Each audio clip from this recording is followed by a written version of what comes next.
इन दिनों हमारी फूफी ज़ात कबरी की शादी थी। शादी की रात लड़के और लड़कियां हाल में जमा थे और गा बजा रहे थे। सुलेमान मेरा फूफी ज़ात था और बहुत अच्छा गाता था, लेकिन जब उसे गाने को कहा गया तो उसने मना किया और शर्माने लगा।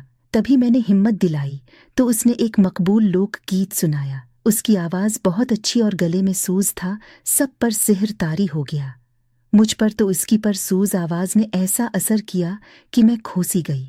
शादी ख़त्म हो गई, सब मेहमान चले गए, हम भी अपने अपने घरों को चल दिए।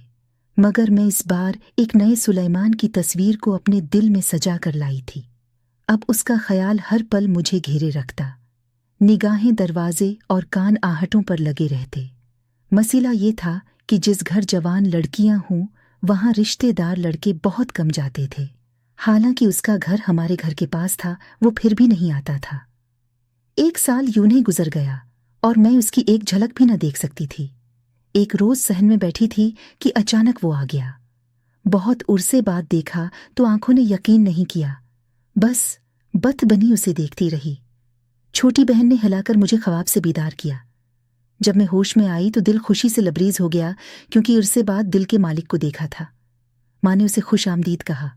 इतने अरसे बाद कैसे आना हुआ? खैर तो है? सब खैर है, बस मामू याद आते थे। इसने जवाब दिया, इसके मामू मेरे वालिद थे।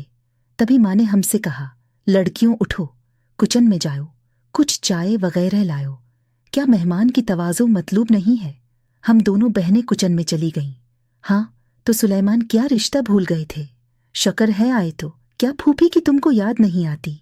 बुआ जी, आप कैसी बातें करती हैं? ये तो मेरा घर है। माँ ने हमको कहा, चाय बाद में, पहले खाने का बंदोबस्त करो, ये खाने का टाइम है।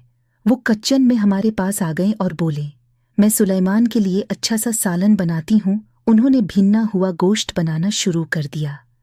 राबिया आटा गूंदने लगी और मैं सहन में तनौर दहकाने के लिए ईंधन इकट्ठा करने लगी।